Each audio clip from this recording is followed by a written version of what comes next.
Hoy tenemos el tema Eros en suspenso, deseo, intimidad y la fragilidad del vínculo en la contemporaneidad.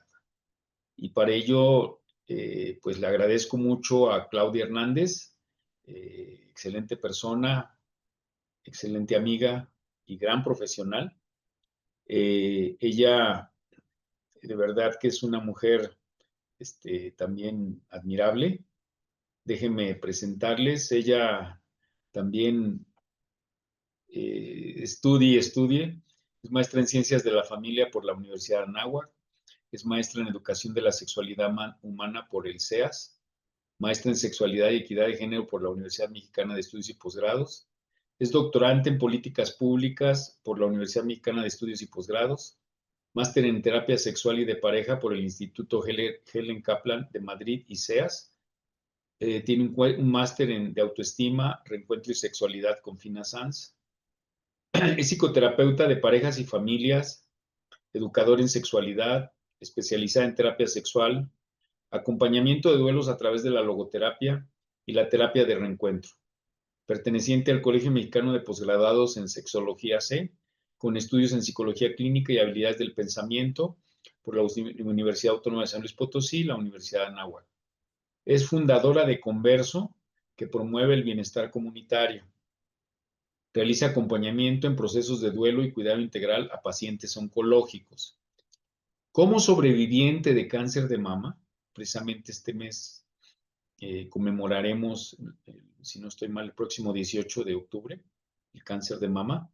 Realiza talleres, conferencias en base a investigaciones realizadas con mujeres que han atravesado estas vivencias del cáncer. Es académica y conferencista nacional e internacional. Colabora con comunidades latinas en el extranjero, así como en la zona peninsular con población maya hablante y mujeres privadas de la libertad. Creadora del taller Mujer Plena, que le ha permitido realizar investigación sobre la vida erótica de las mujeres en diversos sectores desde hace 17 años. Participa activamente en medios de comunicación, promoviendo la educación integral de la sexualidad. Trabaja con familias de la diversidad como educadora en sexualidad y terapeuta sexual con perspectiva humanista y desde una visión sistémica, con recursos de terapia de reencuentro, brindando acompañamiento a las familias que transicionan, también cuando las personas trans están en proceso de transición. Considera valioso el que a través de las vivencias familiares el sistema heteronormado cambie y se nutre de muchas maneras de la diversidad. Bueno, pues como verán también, Claudia ha hecho un trabajo también extraordinario y yo te agradezco, Claudia, el haber también aceptado la invitación para compartirnos esta noche. Bienvenida y te escuchamos. Claro que sí. Muchísimas gracias por tu confianza, Pepe. Siempre, pues sabes que cuentas conmigo y me parece maravilloso el trabajo que desarrollas, más viendo toda la población de gente que tienes aquí, trabajando arduamente. Yo sé que nuestra profesión, sobre todo en estas épocas de tantas violencias, pues viene a sembrar esperanzas. Entonces, pues qué mejor, ¿no? Que tener esta visión. Y pues bueno, hoy quiero compartirles mi pantalla para empezar a platicar sobre este tema. Le quise poner este título de Eros en suspenso porque prácticamente vemos que en estos momentos hay muchas parejas que incluso están jóvenes y que de pronto han perdido el deseo sexual, ¿no? Entonces pareciera que el deseo está en suspenso. Después de la pandemia también hubo muchas parejas que convivieron en espacios juntos y de pronto se ven más como roomies, ¿no? Que en realidad como viviendo la cuestión de la pasión, ¿no? En los encuentros eróticos. Entonces, pues hay que analizar qué está en suspenso, qué sucede, por qué está sucediendo que las fases de deseo sexual cada vez viene gente más joven a decir que están teniendo problemáticas, ¿no? Y bueno, desde el abordaje relacional, cuando hablamos en la terapia sexual en parejas, Pues desde este abordaje relacional decimos que cuando hay una disfunción es porque está teniendo una función en la relación de pareja, o sea, que está manteniendo la situación y básicamente no vemos de manera aislada la disfunción, sino que la vemos desde esta perspectiva de qué está manteniendo en la relación la situación, ¿no? Entonces, pues hoy vengo un poco a compartirles, vimos lo que era Tánatos hace un momento con Doris. Y pues ahorita vamos al otro lado, al Eros, que es vida, ¿no? Y pues vemos que sabemos que desde esta visión el deseo pues es la pulsión de la vida. Yo trabajo con tánatos y con eros, porque también trabajo el área de la logoterapia y trabajo acompañando procesos de duelo. Y veo que está muy mezclado todo esto. De hecho, veo cómo muchas pacientes he hecho investigación en el ámbito de la oncología, y he visto cómo muchas pacientes no pierden el deseo sexual como tal, en algunas ocasiones por algunos tratamientos sí, pero su situación es más como social, o sea, esta parte de mostrar el cuerpo a la pareja después de haber vivido una mastectomía, algunas situaciones que se vuelven muy dolorosas, ¿no? Y que incluso yo también las viví, ¿no? Entonces, de cierta manera, el ver cómo podemos encontrar el eros en esta vida a través de todos los sentidos, de saber que podemos hacer el amor con el sol, que podemos hacer el amor con el viento, con el pasto, con recargarte en un árbol y encontrar también el erotismo, esta pulsión de la vida, creo que forma parte trascendente de lo que es el deseo. Entonces, pues, esta fuerza nos impulsa hacia la creatividad. A veces a mí me sorprende ver parejas que llegan y me dicen, es que ya no tenemos una vida sexual activa. Y yo les pregunto, ¿ya no se besan? ¿Ya no se acarician? No, sí, sí nos besamos y sí nos acariciamos, pero ya no tenemos penetración, ¿no? Y entonces les digo, entonces sí tienes una vida sexual activa. Lo que pasa es que a veces reducimos este concepto a pensar que la sexualidad tiene que ver con una cuestión forzosa coital, ¿no? Porque desde esta cultura coitocéntrica y falocéntrica lo vemos desde esa perspectiva, pero el eros está presente de muchas formas en las parejas, entonces hay que tener en cuenta estos aspectos porque pues hay parejas que siguen teniendo una vida erótica en los abrazos, en las caricias, en los tocamientos, en la expresión del placer de diferentes formas y vamos a ir viendo cómo en las narrativas de las personas pues encontramos que para cada persona va a tener un significado diferente lo que es el erotismo, lo que es también la respuesta sexual. O sea, tenemos parámetros porque se han estudiado, que ahorita a lo mejor los vamos a ver, pero de cierta manera hay que escuchar la narrativa que trae la persona, ¿sí? Eso es muy importante. Para algunos el deseo es la causa del sufrimiento mismo y su aniquilación, dicen los filósofos, el secreto de la felicidad. Para otros el deseo da sentido a la vida y es móvil de inspiración y productividad, ¿no? Entonces vemos cómo la capacidad de conectar, por ejemplo, una persona que tiene autonomía erótica, que este concepto me parece muy valioso e interesante, que es el ser soberana de tu cuerpo, ¿no? Y lo digo un poco más en femenino porque a las mujeres se nos ha privado mucho de hablar de nuestra genitalidad, ¿no? Entonces, de pronto, conocemos, como diría Fina Sanz, nuestra sexualidad global, pero dejamos de ver también nuestra sexualidad genital. Y es importante también analizar, ¿no? Desde esta perspectiva de género, pues que sí traemos ciertas cargas, cuestiones aprendidas que hemos tenido en torno a nuestra vida erótica. Entonces, cuando nosotros nos volvemos autónomas, en este sentido también de conocer nuestros cuerpos, pues volvemos a sentir placer, ¿no? Yo veo muchas parejas que van dejando por situaciones de divorcio, situaciones de separación, de enfermedad, dejan de lado su vida erótica y casi siempre las mujeres, como supeditan su placer a la pareja, porque terminan esa relación de pareja, ya no vuelven a tener erotismo, ¿no? Entonces dejamos de lado lo que es el autoerotismo, que también es importante mencionarlo. Bueno, el deseo entonces es un estado anímico, una propensión a excitarnos, un cúmulo de sensaciones agradables. Esta energía psíquica pues va a tener tres etapas. Al principio puede ser un deseo intenso, ¿no? Después se va transformando en algo más maduro y pasional, pero aumenta con el tiempo el de la intimidad, la complicidad y la compañía.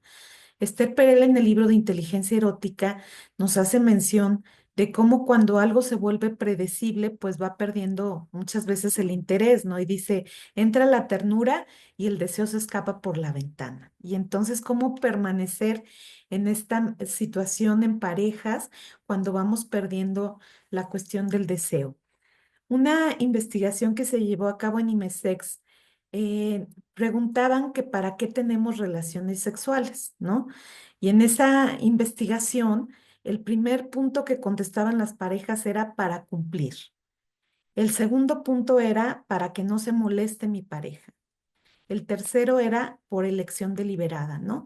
Y entonces fíjense cómo hasta el tercer lugar hablamos de esa elección deliberada, cómo estamos viviendo la calidad de los encuentros sexuales en nuestro país, qué está sucediendo, por qué vivimos con este acelere continuo, esta vorágine que tenemos y de pronto vemos pues que el deseo a veces se apaga, ¿no? Y Eros queda en suspenso. Pero es importante el concepto del que nos habla Rosemary Bason, de cómo el deseo puede ser de tipo responsivo. Y entonces nos menciona cómo es algo que podemos despertar ese deseo. Entonces, cuando hablamos de las fases de la respuesta sexual, Rosemary Bason estudió la respuesta de muchas mujeres, una respuesta que a ella le llama circular, porque decía que tenía que haber ciertos elementos a nivel psicológico para poder propiciarse el deseo. Y que además de que eso psicológico era tan importante, decía ella que a veces el deseo con una pareja que ya tienes mucho tiempo, pues no va a aparecer de forma espontánea, ¿sí? Entonces ella habla de cómo el deseo tiene que despertarse a través de ciertos estímulos. Por ejemplo, no confundir lo que es el deseo sexual hipoactivo, ¿no? Esta parte de verdad no tener deseo a la persona que te dice, es que no tengo deseo, pero bueno, ya que estoy ahí, que mi pareja me acaricia, pues ya empiezo a participar y sí me siento con deseo. Entonces, eso quiere decir que hay ciertos estímulos que pueden despertar ese deseo en el caso de tener este deseo responsivo, ¿sí?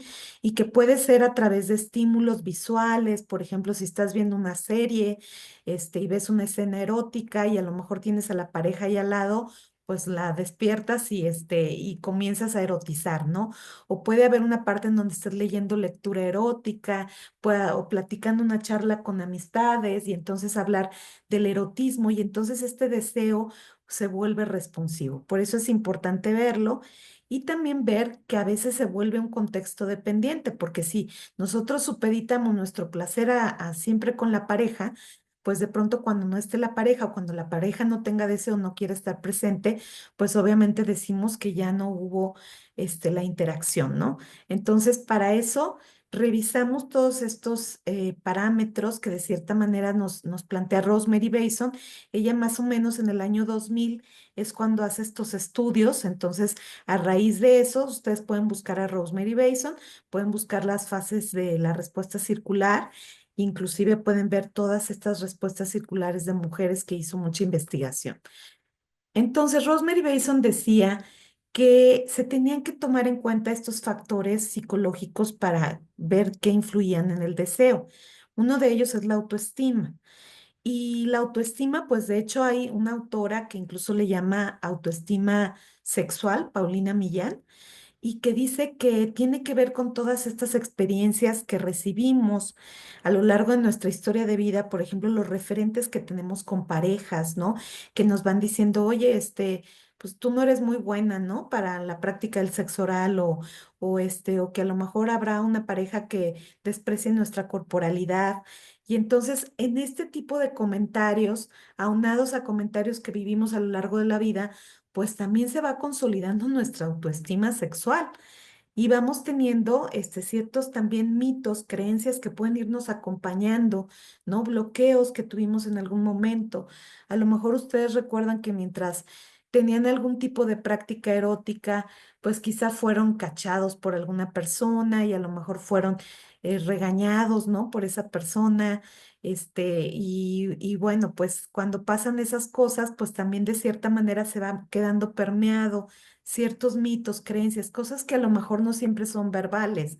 el hecho de que tú cuando eras en una edad, a lo mejor en juventud o en infancia, veías que si salía una escena erótica y tu mamá le apagaba la televisión o le cambiaba de canal, ¿no? No te decía verbalmente, pero ya te estaba mandando un mensaje no verbal con este tipo de situaciones. Todo eso va permeando nuestra autoestima sexual, ¿sí? Y todas estas mitos y creencias pues también van a permear en el deseo, porque vemos que no es lo mismo, por ejemplo, yo que trabajo en la zona de los Altos Jalisco, desde hace muchísimos años, empecé un proyecto que ni siquiera le podía poner el tema de sexualidad porque pues es una zona cristera, donde hay mucha religión, ¿no? Entonces era como el tema de desarrollo humano y yo les metía sexualidad, ¿no? Dentro de esto. De hecho, en una ocasión hasta me tocó dar la clase adentro de un templo, ¿no? Entonces, sí era muy complejo como el ver toda esta cuestión de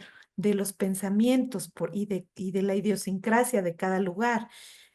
Yo recuerdo que las primeras sesiones donde yo les llevaba una flor para que se acariciaran el cuerpo, muchas mujeres con los ojos cerrados empezaban a llorar, mujeres de 50, 60 años, y que decían, yo no sabía que tenía sensibilidad en los brazos, ¿no? Yo no sabía que tenía sensibilidad en las piernas, porque venían de una zona donde además había mucho alcoholismo, las parejas casi siempre pues terminaban violándolas literal, ¿no? O sea, no había un disfrute de la práctica erótica. Entonces, toda esta visión también es importante irla analizando. ¿Cuáles son esas experiencias previas que tuvimos en los encuentros eróticos? Si yo no tuve una experiencia erótica que fuera muy plena, pues obviamente no voy a querer repetirla, ¿sí? Entonces, si siento una dispareunia, dolor en la penetración, pues a lo mejor voy a hacer todo por evitar y voy a poner al niño a dormirse en la cama para que, no llegue la pareja a despertarme, ¿no? O voy a evitar tener esos encuentros eróticos por lo mismo. Entonces, también es importante ver estas experiencias previas que ha tenido la persona, las parejas, el estado emocional, ¿no? El estrés, el enojo, la tristeza, todos los distractores que puede haber. Por ejemplo, ahorita vivimos en una sociedad de mucho estrés. Hay un video en YouTube que se llama Los sin sexo, que habla precisamente de la comunidad japonesa, de cómo de cierta manera ellos pues ya ni siquiera se dan el tiempo del disfrute del erotismo. O sea, salen de trabajar, llegan a un lugar donde hay una cámara de video, sale un video de alguna persona que les sea atractiva y entonces empiezan a autoestimularse, ¿no? Y después se va viendo cómo, pues, las parejas, mujeres, sobre todo, se van quejando en relaciones heterosexuales de cómo ya las parejas no quieren tener vida erótica y cuando les preguntan a ellos les dicen, no, es que para tener vida erótica con ella me tardo mucho tiempo, yo tengo que trabajar, tengo muchas cosas, es más fácil para mí irme al cubículo a autoestimular, ¿no? Vemos en este video incluso cómo hay algunas personas que pagan porque les hagan un masaje con un cotonete en el oído, con tal de recargarse en la pierna de alguien y sentir un poco de calidez, porque ya no tienen parejas. Vemos muchas parejas también solteras, ¿no? Donde ya no hay tanto compromiso, o sea, tenemos que analizar todo esto. Y pues también vemos que hay distractores en la vida, sobre todo nuestros pensamientos rumiativos, cuando por ejemplo vemos una disfunción de la vida erótica, como puede ser una disfunción eréctil y que de pronto es el temor al desempeño y no voy a tener la erección, todos esos pensamientos rumiativos se vuelven distractores y entonces dejamos de enfocarnos en el placer. Y empezamos a ver que empieza a haber esta problemática, ¿no? Otro factor importante es la relación con la pareja, esa valoración, ese diálogo que tenemos con la pareja, si me siento en esta intimidad afectiva, si me siento sostenida o no. Y pues a raíz de todo esto, pues vamos aprendiendo a movernos en el mundo, qué se nos ha dicho de nuestro cuerpo, qué se nos dice de nuestro ser mujer, de nuestro ser hombre, de nuestra genitalidad, de la homosexualidad, qué se nos dice de las personas trans, o sea, todos estos pensamientos que tenemos de pronto, el hecho de que las mujeres se nos permite el expresar nuestras emociones y a los hombres lloran hacia adentro, las mujeres hacia afuera, a las mujeres no se nos permite enojarnos, ¿no? No poner límites porque se asusta la gente y entonces detrás de nuestro enojo puede haber, más bien detrás de la tristeza puede haber ese enojo que no que no exteriorizamos, ¿no? Entonces también esto es importante. Y otro punto importante es qué tanto conocemos nuestra corporalidad. A mí me gusta hacerles un ejemplo, por ejemplo, mentalmente imaginar cómo es mi relación con mi cuerpo actual, ¿no? Yo, por ejemplo, a mis 51 años que tengo y estoy viviendo los procesos del climaterio, que de hecho, bueno, fueron como adelantados por la cuestión del cáncer y todo esto, pero pues hay muchos cambios en el cuerpo, hay muchos cambios en la respuesta sexual. Entonces hay que aprender también a conocer nuestro cuerpo, conocer qué nos está sucediendo, encontrarle, ¿no? Como estos motivos de también de tener como esta conciencia corporal, ejercicios de conciencia corporal. Y sobre todo, pues las parejas cuando llegan, pues analizar cuáles son estas creencias que tienen, porque muchas veces vienen en embrollos, ¿no? Con muchas creencias, con muchos mitos, tabús, ¿no? En torno a la vida erótica. Les hablaba de esta cultura falocéntrica que pues también hace que muchos hombres sientan que cuando ya empiezan a llegar a una edad en donde sus erecciones ya no son tan firmes, pues obviamente empiezan a tener serios problemas o por ejemplo en el caso de cáncer de próstata, que vemos que de pronto ya pierden la erección, pues si se les asoció su virilidad únicamente con la erección, pues vamos a ver que se tienen bastantes problemas. ¿Por qué? Pues porque tenemos que enseñarles también a los hombres una sexualidad más global, esta parte de aprender a erotizar con todas las partes del cuerpo, ¿no? La exploración corporal, del mapa corporal.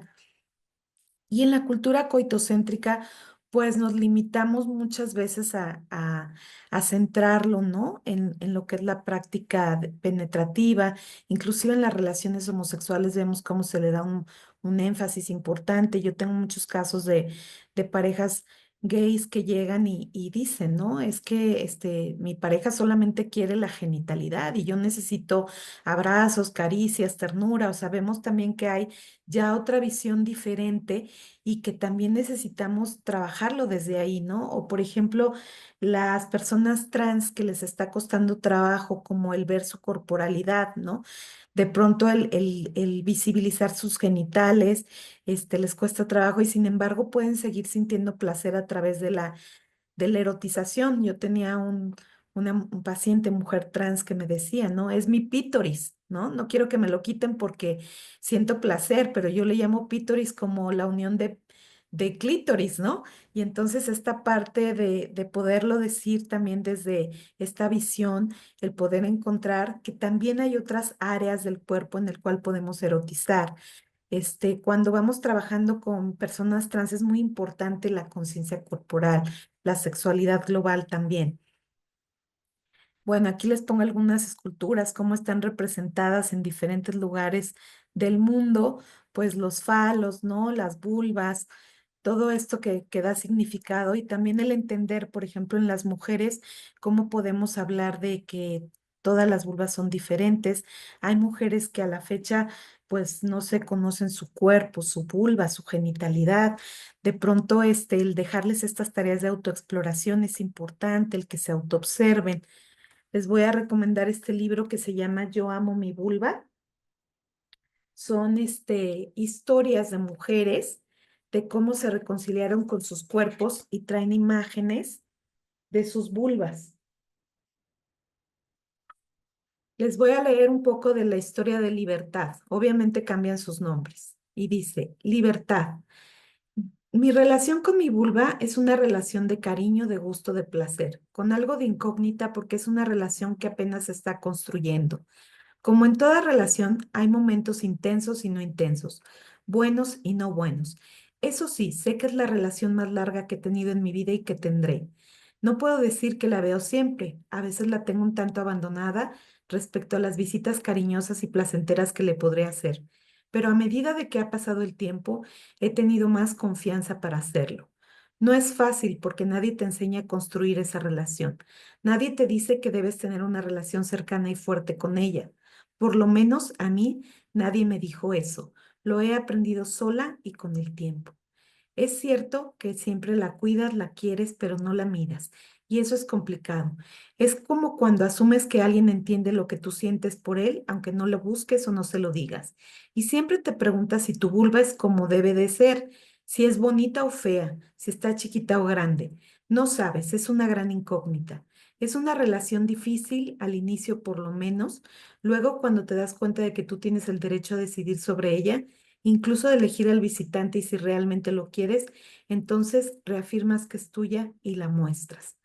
Yo la vi por primera vez de adolescente, no de niña. Antes pensaba que era como te la muestran en los libros. Me la imaginaba como algo pequeñito, una línea y ya. Por eso cuando la vi me pareció muy extraña. No se parecía a esa línea que yo había visto en los libros. De ahí no la volví a ver en años. Con el tiempo siento que me gusta, pero como no tengo mayor referente, solo sé que me gusta cómo se ve en mí y ya. Bueno, este es un pequeño fragmento, que me parece muy interesante cómo podemos ir viendo, ¿no? Cómo nos vamos apropiando en esta soberanía sobre nuestro cuerpo, en esta autonomía erótica, ¿no? Ya decía Marcela Lagarde, que de pronto nos olvidamos como de nuestro ser mujer, las mujeres por tener como todos estos roles de la maternidad, del ser esposas, de que se nos prohíbe inclusive la parte del erotismo con otras mujeres, ¿no?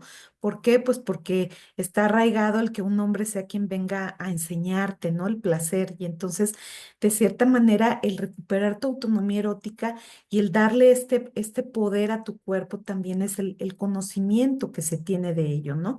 Entonces, bueno. Esto también creo que es importante. En las sesiones, les quiero dar como algunos recursos para las sesiones que ustedes vayan teniendo. Sí es importante, pues obviamente quien quiera estudiar la carrera de, bueno, la maestría de sexología, ¿no? Creo que es muy interesante de educación sexual o de terapia sexual. Pues sí es importante el tener también los estudios para poder dar acompañamiento, pero también podemos tener algunos recursos importantes en el trabajo, en la psicoeducación, ¿no? Cuando tenemos como la preparación en ello. Es muy importante en la reestructuración cognitiva que le pidamos al paciente que escriba su propia historia sexual.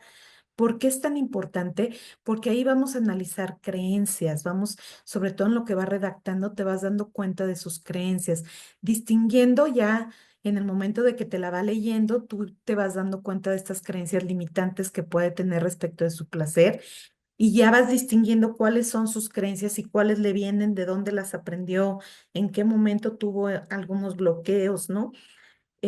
También elaborar una lista de creencias respecto al tema de su sexualidad, o sea, qué le decían de su sexualidad, tuvo educación sexual, qué le decían de su cuerpo. Ahorita, por ejemplo, también me llegan muchas chicas muy jovencitas de 11, 12, 13 años que me llegan con faja, con dietas, ¿no? Donde se les está mandando un mensaje a esa edad de que su cuerpo no es adecuado. Les invito a ver una película que acaba de salir, creo que todavía está en el cine, que se llama La fea hermanastra de Ugly Stepsister, que es la historia de Cenicienta contada desde la visión de la hermanastra. Y ahí se ve, es una película muy cruda, muy, muy cruel, no es para niños, pero se ve cómo haces todo por complacer, ¿no? Y incluso hacer cosas muy drásticas en tu cuerpo para poder encajar en estos moldes y en estos modelos. Entonces también es importante ver qué se me decía de mi rol, ir viendo cómo vamos modificando en la consulta, cada una de estas creencias, ¿no? La intimidad afectiva, pues sabemos que necesitamos esa seguridad, permanencia, confiabilidad, hacer nido, ¿no? Pero también necesitamos la innovación. Les hablaba yo de Esther Perel, cómo dice que cuando todo se vuelve predecible, pues entra la ternura, pero a veces desaparece el deseo y el deseo entonces se pone en suspenso. Cómo esta sociedad también posmoderna nos ha llevado a tener pues muchas visiones de individualismo, de consumismo, de hedonismo, de pronto esta tendencia al narcisismo y que dejamos de lado el querer comprometernos en pareja o tener como una cuestión también de compromiso, ¿no? De esta visión importante de responsabilidad afectiva, inclusive aunque sean vínculos casuales, ¿no? El poder tener esta responsabilidad afectiva, el establecer acuerdos, ¿no? De cómo se va a llevar a cabo la vida erótica. Pues hay también los mitos y las tragedias en hablando de la intimidad afectiva en las parejas, pues vemos que muchas veces cuando está dañada la intimidad afectiva, pues obviamente tenemos que hacer todo el abordaje desde la comunicación, desde el acercamiento, desde el diálogo. ¿Por qué? Pues porque vemos que puede haber situaciones de infidelidades, ¿no? De celos, de envidias, situaciones también que se van entretejiendo de mentiras, de verdades, o sea, toda esta parte que, con la que se juega en las parejas. Y aquí, por ejemplo, hay un autor que se llama Thomas Moore. Thomas Moore tiene un libro que se llama Las noches oscuras del alma. Y en uno de los capítulos que habla sobre la infidelidad, que habla sobre una tercera persona, tiene una frase que dice, el amante, la amante, viene a la vida de uno a recordarle la esencia que desdibujó en una relación de pareja. Fíjense qué fuerte frase, ¿sí? Cómo a veces en esta pareja nos vamos desdibujando y perdiendo, porque como diría Fina Sanz, estamos en esta separación, fusión, ¿no? Y cómo podemos irnos desdibujando y perdiendo al grado de llegar a un estado de inclusión, de codependencia, de pérdida total del ser. Y entonces, al decir esto, pues obviamente el amante no es solamente una persona, puede ser algo, una pasión que me rescate de esta inclusión y vuelva a recordarme quién soy yo, ¿no? Entonces, bueno, pues en la historia clínica, desde el aspecto sexológico, es importante descartar si hay algún tipo de trastorno psiquiátrico, también pues ver qué medicamentos se están tomando, porque hay muchos medicamentos que van a interferir con la respuesta erótica, ¿sí? Y puede haber una disminución del líbido por algunos tipos de ansiolíticos, antidepresivos que les puedan estar dando. Entonces, también es importante analizarlo y tomarlo en cuenta.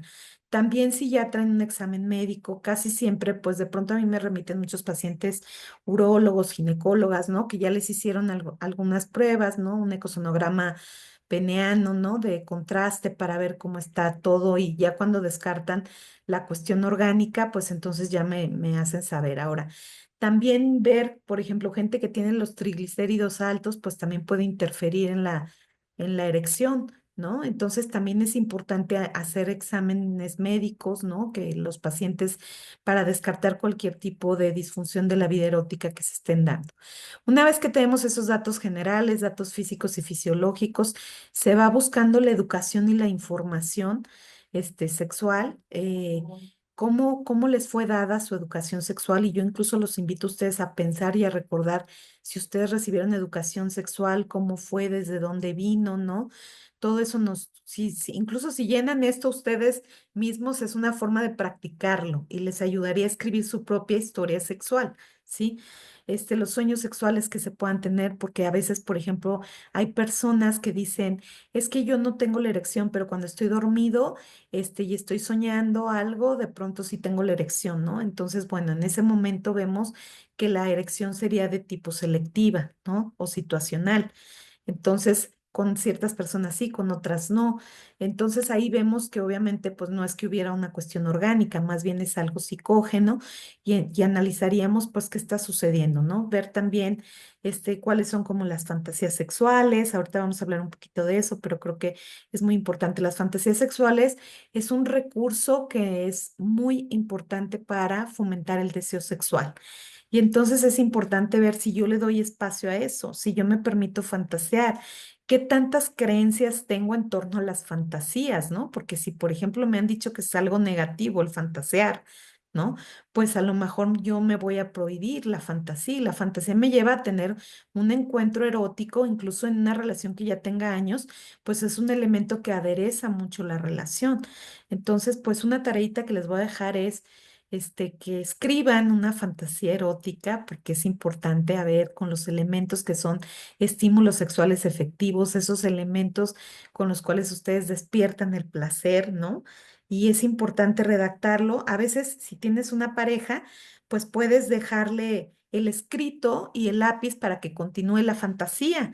Y entonces, igual y puedes hacer una fantasía en pareja también. Este es un ejercicio que ponemos en pareja, que tú vayas redactando un pedazo de la fantasía y la pareja redacte, le dé continuidad a esa fantasía y van descubriendo de manera indirecta cuáles son esos estímulos que pueden estar presentes y que pueden despertar el deseo.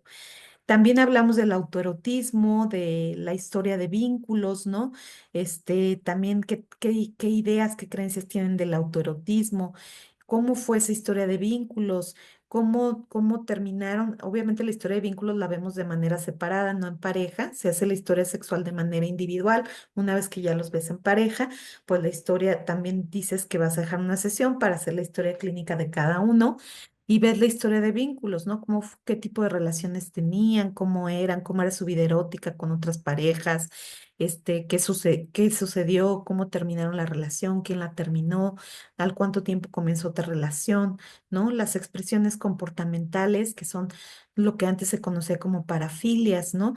Podemos rescatar muchas expresiones comportamentales gracias a nuestros archivos sensoriales. Por ejemplo, si yo recuerdo que cuando yo era niña, mi mamá me llevaba a comprar telas porque hacía vestidos y yo me metía entre los rollos de telas y me encantaba restregar mi cuerpo en las telas de terciopelo o de fieltro, ¿no? Pues obviamente vemos cómo el frotismo puede ser una de mis expresiones comportamentales, el que me toquen, el tocar, ¿no? Si yo a lo mejor iba a casa de mi abuela y hacían todo un ritual para la comida con hierbas de olor y como agua para chocolate parecida, pues obviamente la rinofilia va a estar presente en mi vida. O sea, nuestros archivos sensoriales tienen que ver también con nuestras historias de vida. También hablar de otras experiencias sexuales, otras prácticas sexuales que se hayan tenido, cómo sería una relación ideal en cuanto también a lo erótico, ¿no? Sería importante.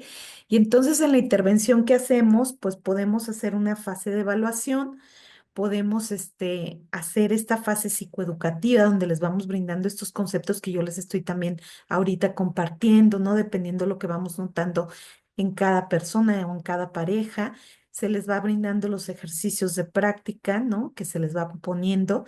Y obviamente hay que identificar que es muy importante los problemas, fijar los objetivos de intervención, evaluar los recursos que van teniendo, se van proponiendo técnicas para solucionar estas problemáticas y se establece y ejecuta un plan de acción que se lleva a cabo y donde se van evaluando los resultados. También cuando hablamos de esta intimidad afectiva es muy importante ver que muchas veces vamos a tener que hacer uso de la terapia de pareja. ¿Por qué? Pues porque a lo mejor faltan técnicas para mejorar la satisfacción de la relación, a lo mejor faltan técnicas de comunicación, técnicas para solucionar problemas. Puede haber una persona que esté viviendo situaciones de poco control, entonces necesitamos trabajarlo también desde ahí, ¿no? Y las técnicas de reestructuración cognitiva que ya estuvimos ahorita viendo. Entonces, pues el comportamiento erótico es esa búsqueda de todas las acciones que producen un placer físico, emocional intenso, es esta búsqueda de caricias, de contacto físico y obviamente va a estar permeado por todo lo psicosocial, por lo que hemos aprendido, ¿sí? Nuestros comportamientos también están desde ahí. En las fases de la respuesta sexual, por ahí sí pueden ver la serie de Masters que está súper interesante, está muy clara de cómo realizaban ellos estos experimentos, pues a ellos les debemos toda la explicación de las fases de la respuesta sexual, más a nivel físico y más como a una parte más lineal, más médica, ¿no? Que se hablaba de estos 4 puntos como la excitación, la meseta, el orgasmo y la resolución, ¿no? Entonces, eh, vemos también, le debemos un concepto a Álvarez Gallú, él, que habla, él es un sexólogo mexicano muy reconocido, ya no vive con nosotros, pero él es un estímulo, él hablaba del estímulo sexual efectivo, ¿no? De qué podía despertar el deseo. Y Helen Kaplan introduce el concepto, también es importante mencionarla, ella, Helen Kaplan, introduce el concepto de deseo como una fase previa a la excitación.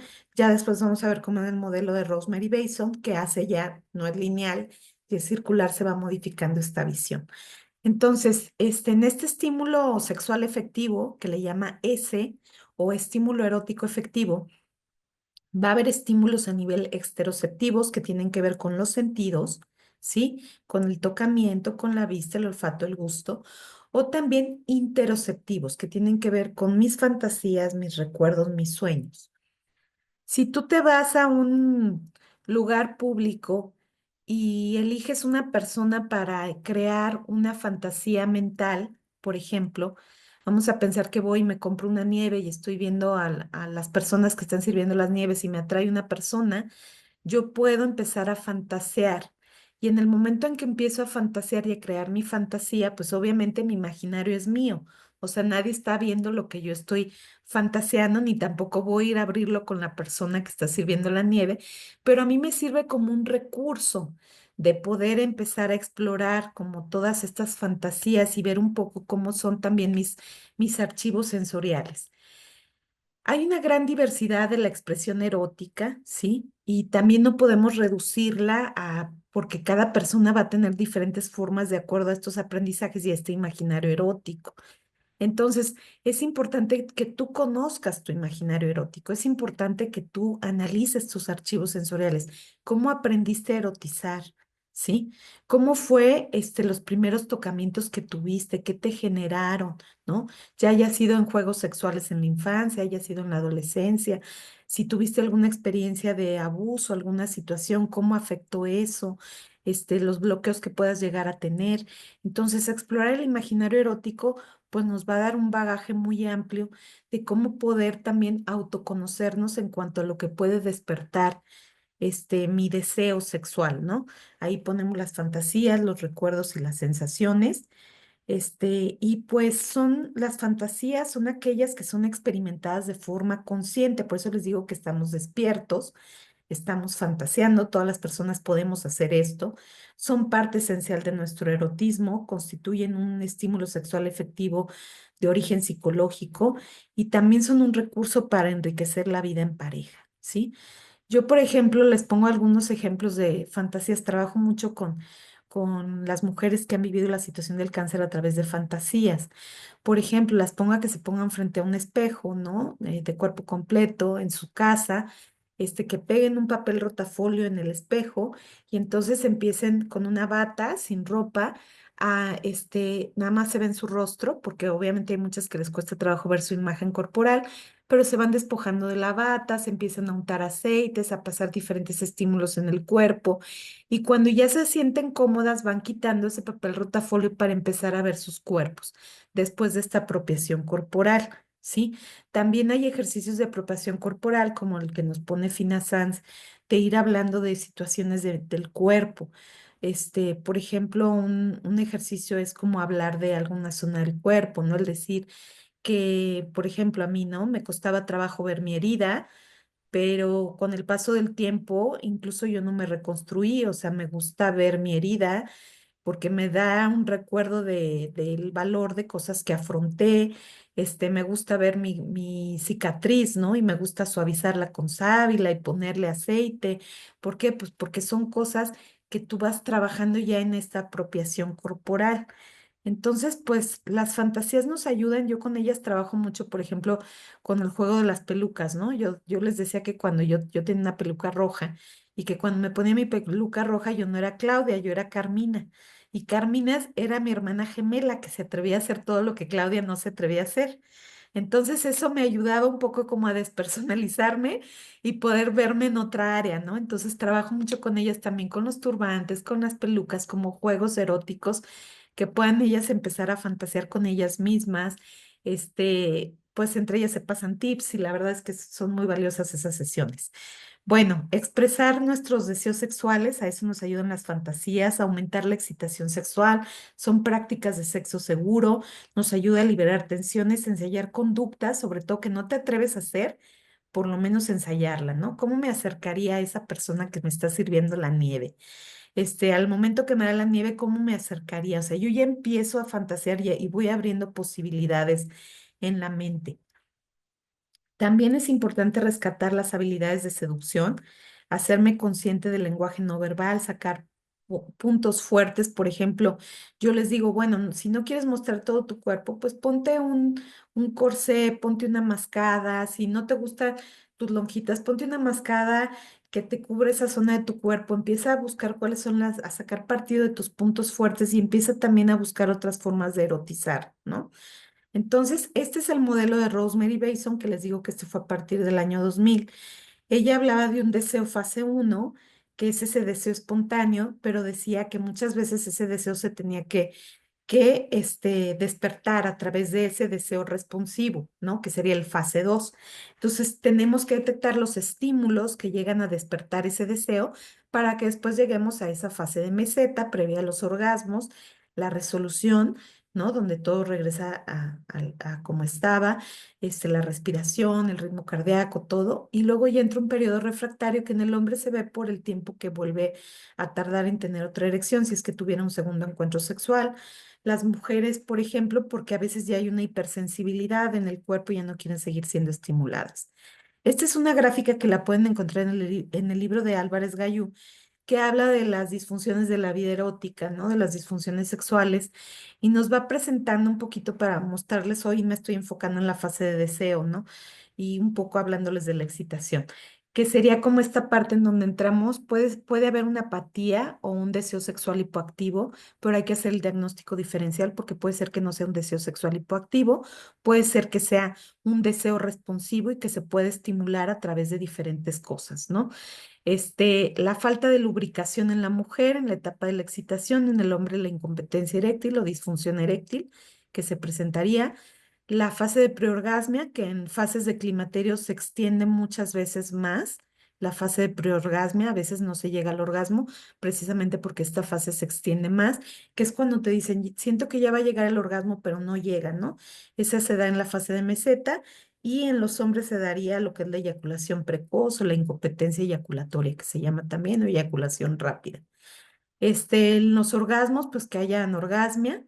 En la resolución, ya vamos viendo cómo hay hombres que pueden también de pronto como tardarse, ¿no? Lo que le llamamos eyaculación retardada. Y puede presentarse dispareunia y dolor en hombres y mujeres, puede presentarse también el vaginismo en las mujeres, ¿no? Que ya también pues se le dice como esta parte de el dolor por la penetración, ¿no? Se van contrayendo los músculos. Bueno, tendríamos muchas causas que son las más frecuentes en parejas, las expectativas que se tienen, la falta de aprendizaje para la convivencia, ¿no? El déficit de resolver problemas, el desequilibrio en el reparto de tareas, de roles, deficiencias en la comunicación, si se tiene una autonomía, el espacio personal contra la fusión, que era lo que les decía, que de pronto nos podemos fusionar, la infidelidad, los celos, ¿no? Que la infidelidad pues es todo un tema. Ya después si quieren trabajamos ese tema, pero también es importante porque muchas veces la pareja aquí está situada en el lado de la sospecha, no en el lado de la confianza. ¿Y qué pasa aquí?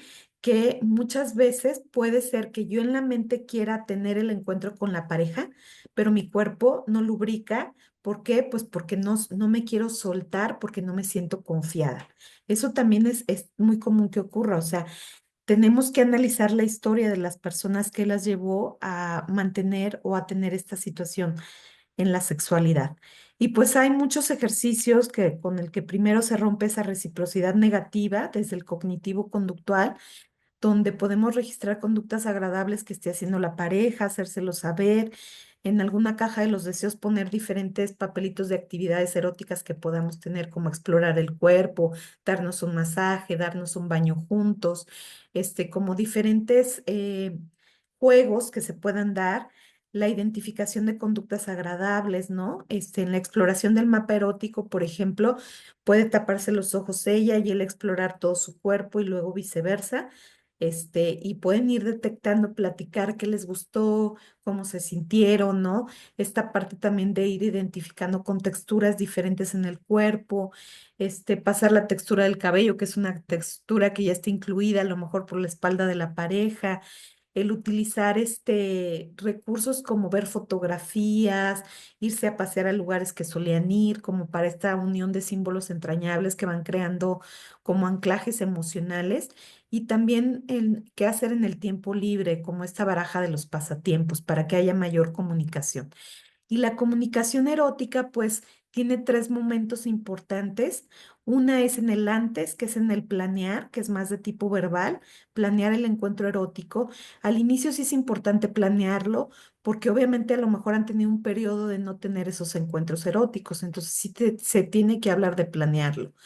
Después vendría la parte de en el momento, que es en el momento de tener el encuentro sexual, la comunicación es más no verbal, ¿no? O sea, esta parte de se le eriza la piel, cómo se siente. La cuestión también de la comunicación tiene que ser después de tener el encuentro erótico, el platicar cómo les fue, cómo se sintieron, ¿no?